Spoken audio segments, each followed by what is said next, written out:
अचानक दीवार से एक छाया निकली, वह जिन था। उसकी आंखें लाल, शरीर धुएं से बना और उसके कदमों की गूंज पूरे घर में फैल रही थी।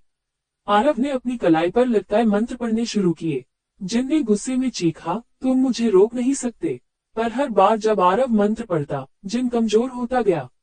तभी अचानक एक जोरदार झटका। रहमान बाबा जमीन पर गिर पड़े। बाबा, आरव ने चिल्लाया। जिन ने एक डरावना हंसी के साथ कहा, तुम्हारे पास मेरी असली ताकत नहीं है। शुरू हो गया था असली संघर्ष। रहमान बाबा की हालत बिगड़ रही थी। उनका चेहरा पीला पड़ गया था और सांस लेना भी मुश्किल था।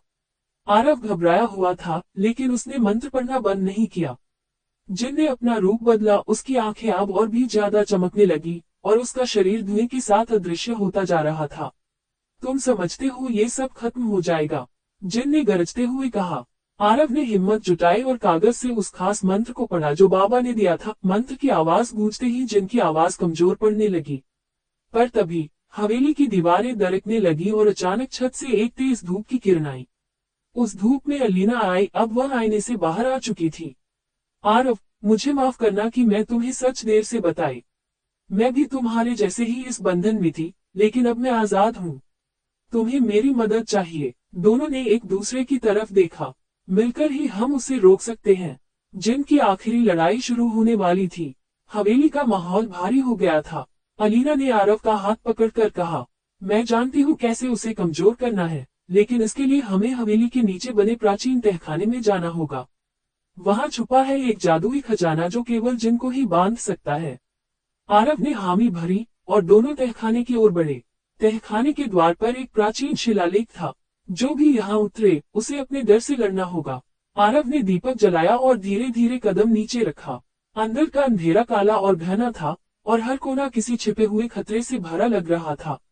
अचानक एक ठंडी हवा का झोंका आया और एक भयानक आवाज गूंज उठी। तुम्हें यहाँ तक आने की हिम्मत कैसे हुई? दोनों ने डर के बावजूद आगे बढ़ना जारी रखा। आरव और अलीना धीरे धीरे तहखाने की गहराइयों में उतर रहे थे। दीवारों पर पुराने चित्र और मंत्र उकेरे हुए थे, जो किसी प्राचीन युद्ध की कहानी बता रहे थे, जहां इंसान और जिन के बीच संघर्ष हुआ था। हर कदम पर अजीब सी सिहरन होती, जैसे दीवारें खुद सांस ले रही हों। अचानक सामने एक बड़ा द्वार दिखा, जिस पर एक जटिल ताले और कई पुराने प्रतीक बने थे। अलीना ने फुसफुसाया, यहाँ छुपा है वह ताबीज, जो जिनको हमेशा के लिए बंद कर सकता है। आरव ने अपने जेब से बाबा की दी हुई किताब निकाली और मंत्र पढ़ने लगा। द्वार धीरे धीरे खुलने लगा। अंदर एक चमकदार पंखा जैसी वस्तु रखी थी, जो प्राचीन जादुई हथियार था। तभी तहखाने के अंधकार में एक